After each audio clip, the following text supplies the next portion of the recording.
መዘዝ ተከታታይ ድራማ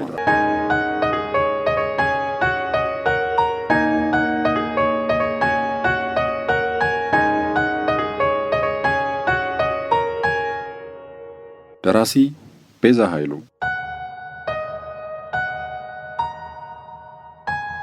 በፖፑሌሽን ሚዲያ ሴንተር ተዘጋጅቶ የቀረበ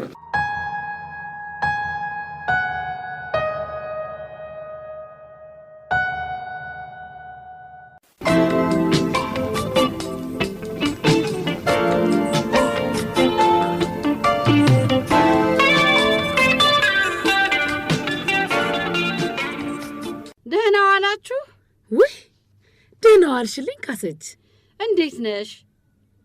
ዛሬ መለስ አለልሽ? ደህና ነኝ እንደው አንዳንዴ ድክም ይለኛል እንጂ ዛሬ በጣም ደህና ነኝ። አይ ጥሩ።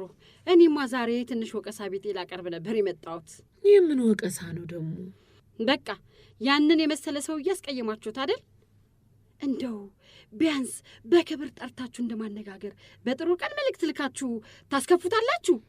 ምን ብለን ያስከፋ ነው? ምን ብላችሁ እንዳስከፋችሁትማ አንቺና ግርማ ታውቁታላችሁ። ሰውየው እኮ በክብር ነው ሽማግሌ ልላክ ያለው። ያንን ጥያቄ በክብር እንደማስተናገድ ጭራሽ ከልጅቷ ጫፍ እንዳትደርስ በመኪናም እንዳታደርስ ተብሎ ይባላል። እኛ አጠገቧ እንዳትደርስ አላልነውም። ፍርዬ በሱ መኪና መሄድ አልፈልግም ስላለች የእሷን ፍቃድ ለማክበር ብለን ነው በእግሯ እንድትሄድ ያደረግነው።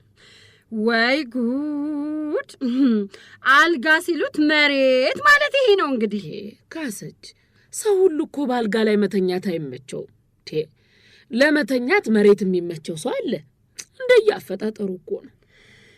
ይሁን እንግዲህ ከምቾት ኑሮ ድህነት ይሻለናል ብለሽ ካልሽ እንግዲህ ምን ይደረጋል እንጂ ሰውየውስ የሚገፋ ማች አልነበረም። እና ምቾት ለማግኘት ብዬ ልጅህን ለማትፈልገው ሰው መዳር ነበረብኝ ማለት ነው? አይ ሁሉም ነገር እኮ በፍላጎት አይደረግም ዝናሽ።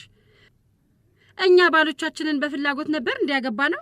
ያኔማ ሌላ ጊዜ ነው ካሰች።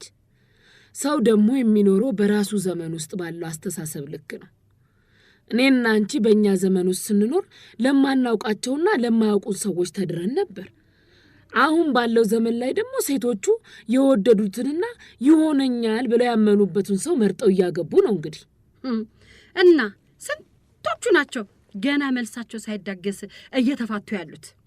ነገር ግን ያኔ የማያውቃቸውን ባሎች አግብተው እስካሁን ጥሩ ህይወት የሚኖሩ 50ኛ የጋብቻ በዓላቸውን የሚያከብሩ ሴቶች አሉ። እንደኔ አይነቶቹ ደግሞ በልጅነታቸው ክፉና ረመኔ ባል ገጥሟቸው እድሜ ልካቸውን ለአካልና ለአእምሮ ጠባሳ እየተዳረጉም አሉ። ስለዚህ ልጄም እኔ ባለፍኩበት እሳት ውስጥ እንድታልፍ አልፈልግም። ይሁንልሽ እንግዲህ አንቺን እንደሆነ በክርክር መርታት አይቻልም። ይሄ እኮ ክርክር አይደለም ካሰች፣ ውይይት ነው። ስለ ልጆቻችን የነገ ህይወት እየተወያየን ያለ ነው። እማዬ ወይ አቡዬ መጣ። ወይ ጉድ! ሰዓቱ ደረሰ እንዴ? ወይ ገና 50 ሰዓት ማለፉ አይደል እንዴ? እማዬ ፍርዬ አልመጣችም? ኧረ አልመጣችም።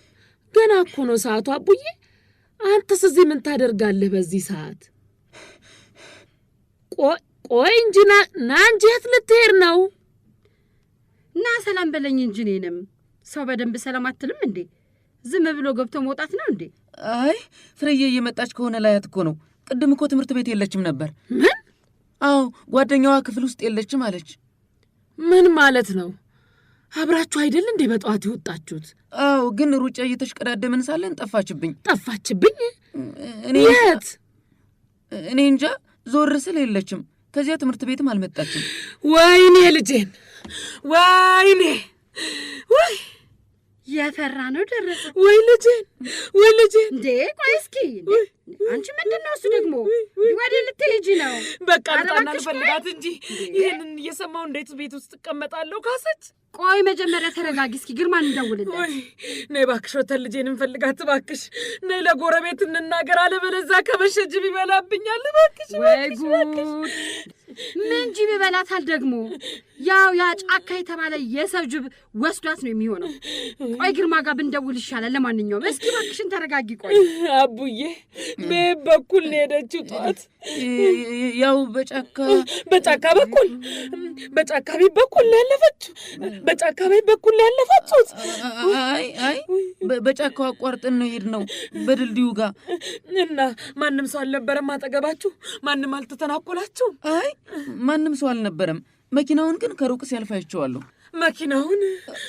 አዎ የሰውየውን መኪና ሲያልፍ ያየሁት መሰለኝ። አሃ በቃ ተረጋጊ ዝናሽ። አሁን ነገሩ ገባኝ። ምንድን ነው የገባሽ? ይኸው ፍርዬ አልፈልገውም ብላ ስትግደረደር ከነበረችው ሰውዬ ጋር አለሟን እየቀጨች ነው ማለት ነው። ምን እያልሽ ነው ካሰች?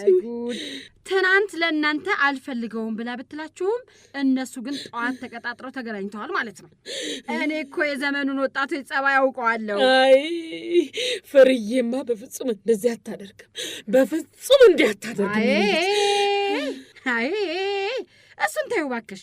እኔ እኮ ብዙ ነገር አውቃለሁ። ደህና ዋላችሁ? ደህና ዋላችሁ? ፍርዬ ወይ ተመስገን ልጄ መጣሽልኝ። አዎ መጥቻለሁ እናቴ። ተመስገን። ወይ እሺ የት ነበርሽ እስካሁን ባክሽ? ወንድምሽ እኮ አሁን ትምህርት ቤት አልነበረችም እያለን ነበረ። አንቺ ግን ይኸው የትምህርት ቤትሽን ልብስ እንደለበሽ ከች ብለሽ መጣሽ አይደለም? አዎ ትንሽ ጉዳይ ገጥሞኝ ስለነበር ነው። የምን ጉዳይ ነው ልጄ? ቆይ በሩን አትዝጋው አቡ፣ ውጭ ሰው አለ። እሺ ቆይ ና ግባ። ደህና ዋላችሁ? ወይ በስመ አብ ወልድ መንፈስ ቅዱስ። አይዟችሁ አትደንግጡ፣ በሰላም ነው። እማዬ ፖሊስ ልጥራ? አይ ማንንም እንዳጠራቡ፣ ሁሉም ነገር ሰላም ነው። ጫካ በሰላም ነው የመጣው። ተረጋጉ እባካችሁ ተረጋጉ እማዬ።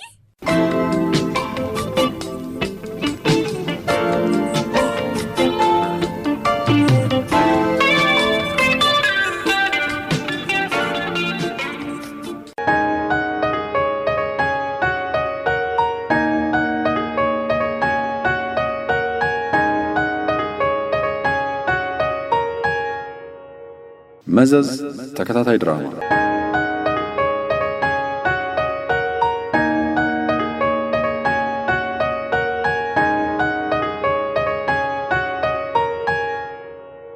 ደራሲ ቤዛ ኃይሉ፣